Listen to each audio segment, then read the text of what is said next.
Since its inception in the early 1830s by a young Samuel Colt, the revolver has been the mainstay of personal protection handguns.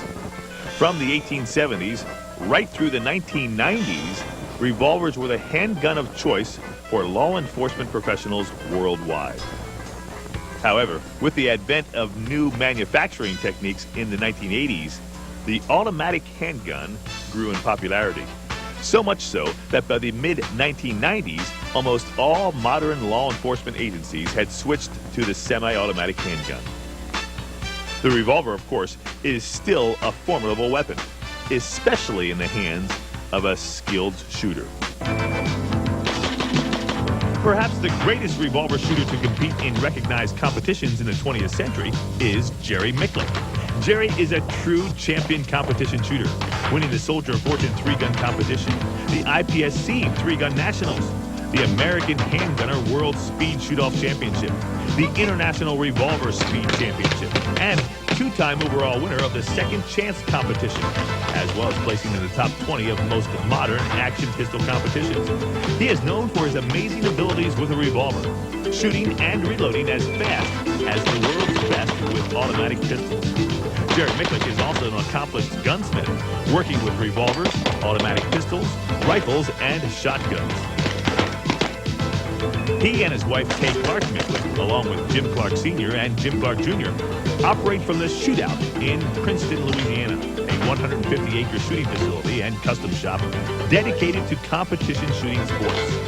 Clark Custom Guns is recognized worldwide as one of the premier custom gunsmiths, improving accuracy and reliability of pistols, rifles, and shotguns, and specializing in Ruger 1022 rifles and Mark II pistols, 1911 style handguns, Smith & Wesson revolvers, and AR-15 type rifles.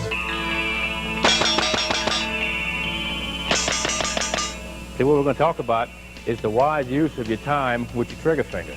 According to Jerry, the release of the trigger is even more important than the pull for fast revolver shooting. Every movement has a use. If it doesn't have a use, don't do it.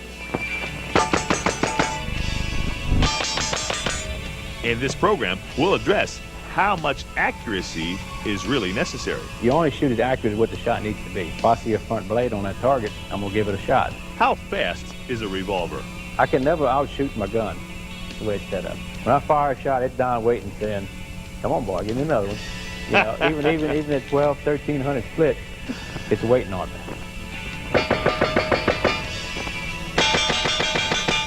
We'll talk about the importance of basic fundamentals. Your front sight is your only friend. You've heard that a million times. Have to look at the front side, front side, front side. It's a boring job.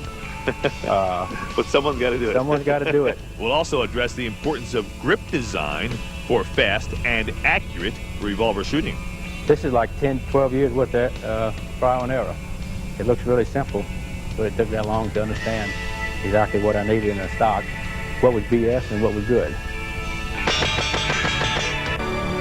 I'd like to start with you just on how to hold a revolver. It's the basic, and it's something that contributes to the overall performance greatly. And have an empty gun, and these are dummy rounds, by the way. Whenever you do any dry fire, and you want to have a completely empty gun, of course, and no live ammunition. The main thing to a proper grip of a revolver is to get it as low in your hand as possible. As low as possible. And this is just common physics. Just say if I held it right here, you notice that the center line of the gun, the barrel, is a lot higher than the center line of my hand. So the lower you can get it, the straighter it's going to recoil. The higher in the grip, the more leverage it has. Right. You've increased the leverage point greatly. Okay. So what we're trying to do is grab it as high as possible.